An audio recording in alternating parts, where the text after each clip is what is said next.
हनुमंते नमः।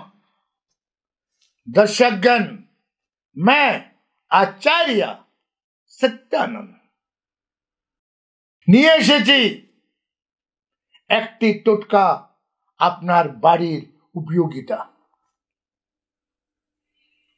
এত সাধারণ দর্শকগণ, প্রত্যেকটি বাড়িতে আসন আছে, ইয়া তো মন্দির আছে। আসন, আসনকেই মন্দির বলা হয়। যেখানে আপনি প্রত্যেক বাড়িতে ছোট হতে পারে, বড় হতে পারে, আসন কখনো ছোট বড় হয় না। আসন আসন আসন একটি মন্দির। আমরা নিজের বাড়ির কল্যাণ, বাড়ির সদস্যদের কল্যাণের জন্য আসন স্থাপিত করি। এটা আমাদের ধর্মের একটি প্রতীক। বাড়ির ব্যবস্থাপনা, ধর্ম কি আগে একটু জেনে নিন। ধর্ম একটি মর্যাদা।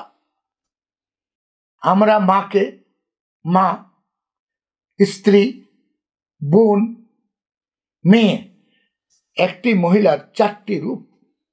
মা, স্ত্রী, বোন আর মেয়ে, এই চারটি রূপের চার রকমের তার সম্পর্ক। অদ্ভুত সনাতন ধর্ম। আমরা এই ধর্মে বন্ধনে মাকে মার সম্মান দিই, স্ত্রীকে স্ত্রীর মতন দেখি, বোনকে বোনের মতন দেখি, আর মেয়েকে মেয়ের মতন দেখি। কেন? একমাত্র ধর্মের মর্যাদা। ধর্ম আমাদেরকে পতং, ঘুড়ির মতন দড়ি দিয়ে বেঁধে রেখেছে। আমরা আমাদের পরিধির মধ্যে থাকতে পারি। একমাত্র ধর্ম। এই ধর্মের প্রতীক প্রত্যেক জিনিসের একটি চিহ্ন হয়, একটি লোগো হয়। সনাতন ধর্মের লোগো মন্দির অথবা আপনার বাড়ির আসন। দরিদ্র থেকে দরিদ্র, ভিখারি থেকে ভিখারি এমন কেউ নেই যার ঝোপড়পট্টির থেকে মহল পর্যন্ত তার মন্দির নেই, তার আসন নেই। কেউ নেই। চাহে ভিক্ষা করে এসেছে, আমি দেখেছি ভিখারির ঝোপড়পট্টি, অদ্ভুত দেখেছি।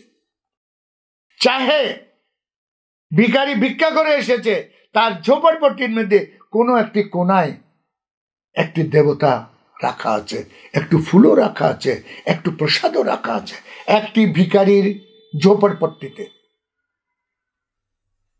এটাই ধর্ম।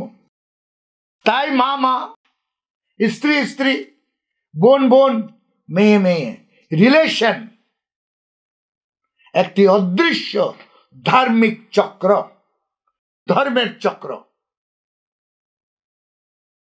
দর্শকগণ, এই ধর্মের প্রতীক, এই ব্র্যান্ড, এটা ব্র্যান্ড। আসন একটি ব্র্যান্ড। আমি কোন ধর্মকে বিলং করছি, কোন দেবতাকে আমি পছন্দ করি, আমার আসন দেখে আপনি বুঝবেন। দর্শকগণ, সুখ, সমৃদ্ধি, শান্তি, ধৈর্য এগুলো আসে এই আসন থেকে। নিয়তি, নিয়ম, সংস্কার। আমরা মা বাবাকে প্রণাম করি পায়ে হাত দিয়ে, সংস্কার। দর্শকগণ, এই সংস্কারে, এই যে মন্দিরটি আছে, এই মন্দিরে আপনি কি কি রাখবেন, কি কি থাকা অনিবার্য, মিনিমাম। আপনি যে দেবতাকে পছন্দ করবেন তার তো থাকবে, এটা হচ্ছে অনিবার্য। মিনিমাম কি থাকলে আপনার বাড়ি রোশনিতে থাকবে, আলোকিত হবে, আপনার বাড়িতে সুখ, সমৃদ্ধি, ঐশ্বর্য আসবে। কি থাকা উচিত আপনার মন্দিরে, আপনার আসনে? প্রথম আপনার বাড়ি অথবা আপনার বাড়ির আসন অথবা মন্দিরে মোর কা পঙ্খ, ময়ূরের পাখা থাকা দরকার। বলা হয় বিষ্ণু পালনহার খুব খুশি থাকে যদি মোর কা পঙ্খ আপনার আসনে থাকে। তারপরে বলছে একটা চাঁদি অথবা পিতলের বাসনে, পিতলের কটোরাতে, পিতলের বাটি অথবা চাঁদির বাটিতে গঙ্গা জল সব সময় আপনার ঠাকুরের আসনে রাখবেন।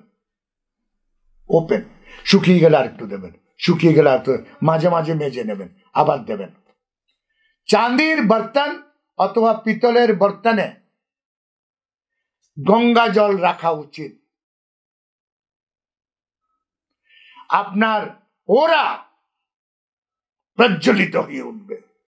তৃতীয় বলছে প্রত্যেক ধার্মিক লোকের বাড়িতে শঙ্খ, একটা শঙ্খ থাকা খুব দরকার। আপনার আসনে একটি শঙ্খ রাখবেন, বাজান না বাজান। বলা হয় ওটার থেকে রশ্মি বের হয়, পুরো বাড়িকে পজিটিভ রাখে। বলা হচ্ছে চতুর্থ অদ্ভুত, বাঁকে বিহারীর একটা বাঁশুরি, একটা বাঁশি আপনার ঠাকুরের আসনে রেখে দেবে। দর্শকগণ, এই জিনিসগুলো যদি আপনার বাড়ির আসনে ইয়া মন্দিরে থাকে তাহলে আচার্য সত্যানন্দ দাবা করছে আপনার বাড়িতে সুখ সমৃদ্ধিতে ধীরে ধীরে ভরে যাবে। আর একদিন আপনি অনুভব করবেন কি করে এত পারলাম, কি করে এত হলো। দর্শকগণ, প্রায় প্রায় যতগুলো লোক সাধন সম্পন্ন আছে তার বাড়িতে এই জিনিসগুলো আছে। আজকে আমার সময় এখানে শেষ, কাল আমি আবার আসছি আরেকটি টোটকা নিয়ে। ততক্ষণের জন্য বিদায়। ওম হনুমন্তে নমঃ।